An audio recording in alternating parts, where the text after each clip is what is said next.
I've said it before and I'll say it again. We are in a magic renaissance. And the best way to understand our future is to understand our history. I take you back to 2007, a time when magic was at the forefront of popular culture. This show was a perfect storm. Not only were celebrity magicians taking the spotlight in a way we haven't seen in years, but US reality television was working to capitalize on the curtails of American Idol and find the best of everything. We wanted the best singer in the world, the best band in the world, and now the best magician in America. We were on the hunt. So without further ado, let's get into the awesome world of 2007's The Phenomenon, a truly insane live television show featuring the psychological and physical torture of Ross Matthews, a British television host physically separating two magicians about to fight on stage live on television, a bizarre, unexpected indictment of 9/11, and of course, pre-nose job Kim Kardashian. Hi, you don't know me, but I'd like you to. My name is Carly, and it's my goal to bring you all The Girl's Guide to Magic, a show all about girls and girl identifying who love to be mystified and full of wonder. So we are just gonna dive right in and start with the plot of The Phenomenon. Mystifier/artist Criss Angel and famed mentalist Uri Geller will host this mysterious live competition series in which they will conduct an intensive search for the next great mentalist. The series tests 10 hopeful mentalists who must compete each week to demonstrate a wide spectrum of mystifying talents for a panel of weekly celebrity guests and a studio audience. It stars these two absolute characters, as discussed, Uri Geller and Criss Angel. So Uri Geller is famously like the spoon bending guy, like he holds the spoon, it bends.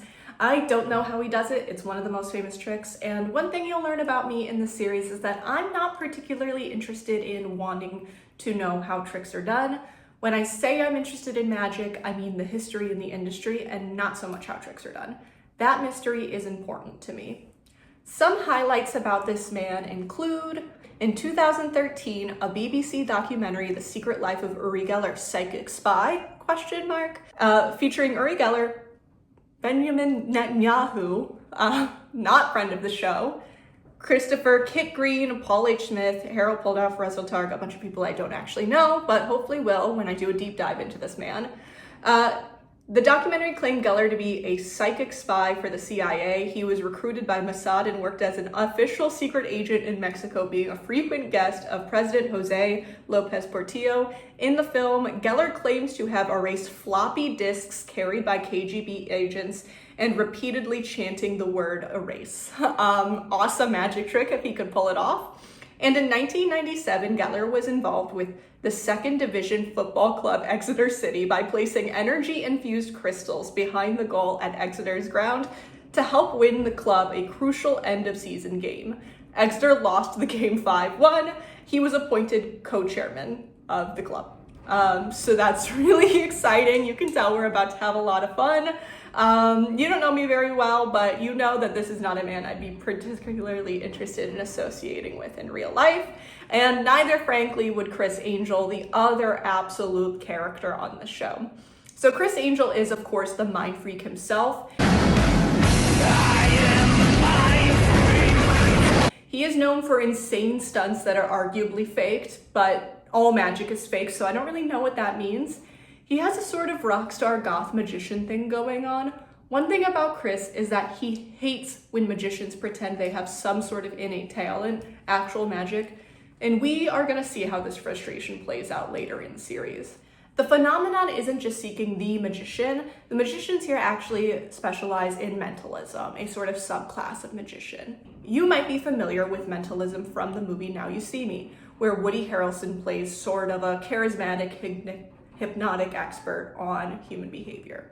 You're thinking of a woman's name. A, B, C, D, E, F, G, H, I, J, Jean, Jane, Janet. Who's Janet? Your sister. No. You weren't away on business. You were away on Janet. Okay. This is not actually the most accurate depiction of mentalism. Mentalism, like all magic, is just colorful flavor for what's really taking place. Extremely advanced sleight of hand, which is frankly just as impressive.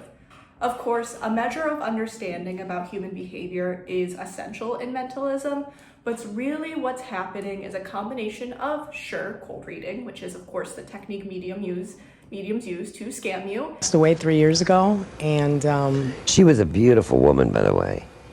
thank you. She was very flamboyant. Yes, you are. Social engineering, distraction, and sleight of hand. I saw a magic show in Las Vegas last year. It was called Ghost Stories with Ken Axel. It was really, really good. Here's what I like. The magician, Ken Axel, said a couple really important things that shaped how I viewed his show and all of magic. First, despite his show being entirely framed around communing with ghosts, he started the show by saying, I don't actually believe in ghosts.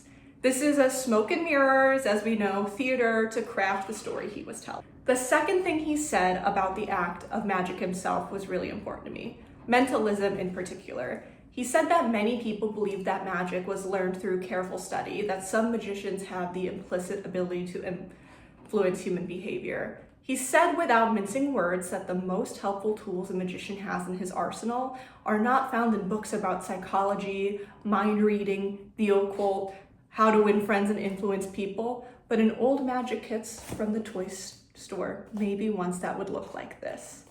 All magic is made up of clever combinations of the same essential building blocks, like molecules from different atoms in the periodic table. One trick is just like the others, retooled with theater and smoke and mirrors and mysticism to make you believe that the impossible is possible. You might know about mentalism from the television show The Mentalist. The Mentalist is a CBS television show that ran from 2008 to 2015, and it was another classic format of what we see often. Some guy is good at something random, and because of that, he must or will work with the cops. Sometimes it's Sherlock Holmes, sometimes it's a scam artist. This show, much like other magic tricks as molecules and building blocks, exists in the same archetype every time. White collar, monk, psych, and so on. The Mentalist is also not the most accurate representation of mentalism, but there's something really interesting about this show and how it connects to the phenomenon. The original pilot was pitched and written based partially on reality by a magician named Jerry McCambridge. Jerry McCambridge performs a show in Las Vegas called The Mentalism. He is the titular mentalist. He also wrote a book about his experience. I saw the show 2 years ago, and I actually got a signed copy of his book. Jerry was also one of the 10 contestants on the phenomenon, competing to be, again, the mentalist of all time. By now, he was already calling himself the mentalist, not to be confused with another magician on the show called the Mentalizer. Mentalist son or Mentalizer daughter? I pitched that question to you.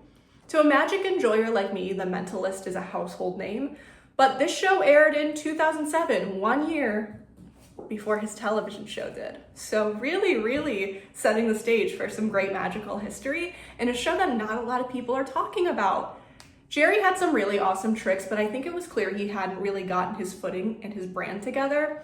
See, the trick is only as good as the story you tell around it. When I saw Jerry was a contestant, I got really excited because I saw him last year. I have to say, he definitely now has the story down. He really creates the reality that he is the expert in cold reading and master of human behavior. The fun of magic is when we as an audience believe the story we're being told. The mystification comes from cognitive dissonance in spite of it all, believing what we know factually can't be true.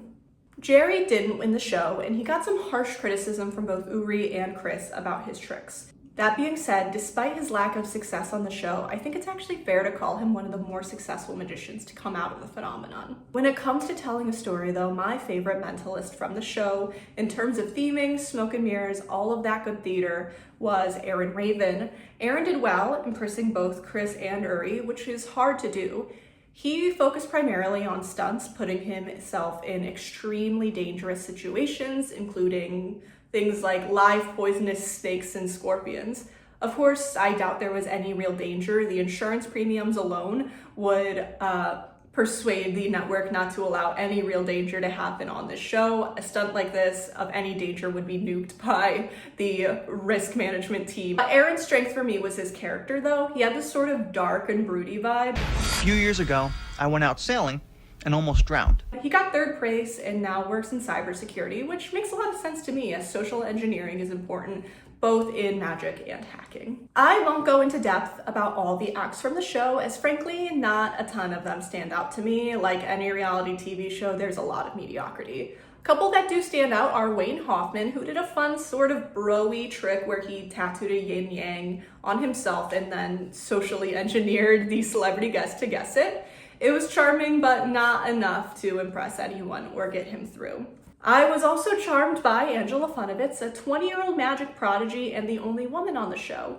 The show did not let you forget that she was the only woman, but it did seem to forget that she was only 20, as Uri Geller frequently called her sexy and sexualized her. Like, his wife was in the crowd, and yet he kept talking about her sex appeal when she's frankly a full child. It was icky to me, but Angela was one hell of a magician. She actually got runner-up, and I think that was well-deserved. The winner of the phenomenon was Mike Super, another one of the more high-profile magicians to come from the show. Mike had some cool tricks, his storytelling was good, and he had this sort of casual, cool guy bro character that we don't often see.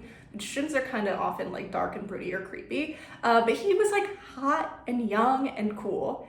He did some very fun tricks, told good stories, and is pretty successful now. He runs nationwide tours, so if he ever goes on one near you, maybe give him a shot. Even for a magic enjoyer like myself, the fun of the phenomenon was not the magic tricks themselves.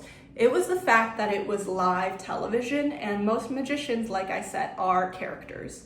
Anything can happen, and it did. When promoting the season finale, Criss Angel did an interview with Larry King and said this: "Put it this way, no one has the ability that I'm aware of to do anything supernatural, psychic, talk to the dead. And that was what I said I was going to do with the phenomenon. If someone goes on that show and claims to have a supernatural psychic ability, I'm going to bust them live and on television." Please picture this in a deep, deep Long Island accent. I'm linking the interview below. If you have time, please give it a read. It's really fascinating time capsule of Chris's psyche at the time. And while I like him in comparison to his not so better half Uri Geller, he's not some hero. He has his own issues, and I believe we are gonna get into that in a future episode. But Criss Angel did the busting he described when in episode 2 he nearly got in a physical altercation with self-proclaimed paranormalist Jim Callahan, who did a sort of hack automatic writing trick. The trick would have been fine if he called it what he was, a feat of sleight of hand and theater. But Jim Callahan maintained on live television that it was his connection to the paranormal. Frankly, I don't believe in ghosts, and if I did, I'm not sure they would talk to us. If they did talk to us, I imagine it would be some eldritch horror that would truly and deeply disturb you, and not something to tout out to varying levels of success for hack tricks. Rather than try and explain what happens next, I am just going to play it for you. I just think it's comical, quite frankly. Before I even move ahead here, I'll invite Uri and your friend Raymond right now. I have 2 envelopes here. I will give you $1 million of my personal money right now if either one of you can tell me specific details of what's... Now, don't tell me about the energy or that it's not the right time, man, but just tell me what's in here right now. Tell me right now what's in the envelope. I find you an ideological bigot. That's what I find. Tell me what's in the envelope you right now. claim. Tell me what's in the envelope. That tell me what's in the envelope. Don't give me all this bullshit. Tell me what's in the envelope. You do not believe. Tell me what's in the envelope. Oh, blah blah blah blah blah blah blah. Tell me what's in the envelope right here. Guys. Listen to me. See through. Jim.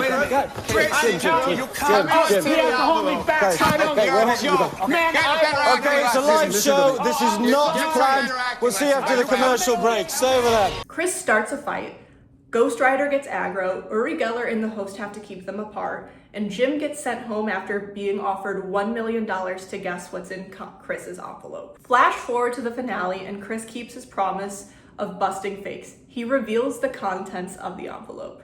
Surely you've thought, damn, if there were psychics, they'd be, helping people, preventing tragedies and crimes.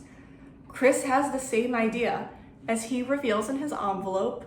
Well, let me just show you. A lot of success for 40 years. We need to know what's inside that envelope, please. Here it is. It's a travesty that happened to people all around the world, but specifically to New Yorkers and people that were in New York. If somebody could predict and tell us on 9/10 that 9/11 was going to happen, maybe that could have prevented it. That's why it's a sad day that no one could do that, and people claim they can. An incredibly sad day. Thank you so much for revealing that 9/11. Alas, the mystery has been solved. Isn't that the most insane, incredible, iconic superstar moment you've ever seen? It is absolutely sublime. Hey guys, Editing Carly here. Already in my first video, I have to use a posthumous take. I forgot my favorite part about all of the phenomenon conspiracy and controversy, which is the conspiracy theory. It's a fringe conspiracy theory, but a conspiracy theory nonetheless, that Uri Geller was actually about to guess it correct. And people have gotten this conclusion because of the weird speech he gave at the end towards Chris. He was just buying time, in my opinion, to not look like a fool. But he said some numbers that included 1 and 19. So people think that he was about to guess 9/11 and Chris cut him off. And while that simply cannot be true, it certainly does add a level of intrigue to this whole entire incident that I could not be more pleased about. I realized in my intro I mentioned several celebrity guests. Ross Matthews is frankly the only standout. He's the only one who acts appropriately to incredible feats of magic happening around him, and the magicians delight in torturing him psychologically. Also, Kim Kardashian is there. This show was important to me to watch because I really think it gave me, one, a good sort of time capsule look of what our relationship with magic was like in 2007.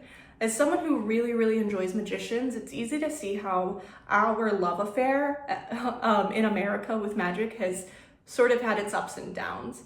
And not only was it a great look at what 2007 magic looks like, it gave you some insight into what it actually takes to cut it as a magician. When you see all of these very, very clever and polished shows, that's them at their end result. But it was really exciting to look at some people who were maybe earlier in their career and haven't worked all the kinks out yet. It helps you to look at those building blocks of magic tricks and sort of crash run them with all of the different theater and building blocks around them. Thanks so much for making it to my video today. If it spoke to you, if you're a magic enjoyer, a diva with a passion for being mystified, feel free to come back. Please leave me a comment letting me know your favorite magic trick. I, for one, am partial to sawing a woman in half. It's a classic, and I've helped do it. Thank you very much for watching The Girl's Guide to Magic.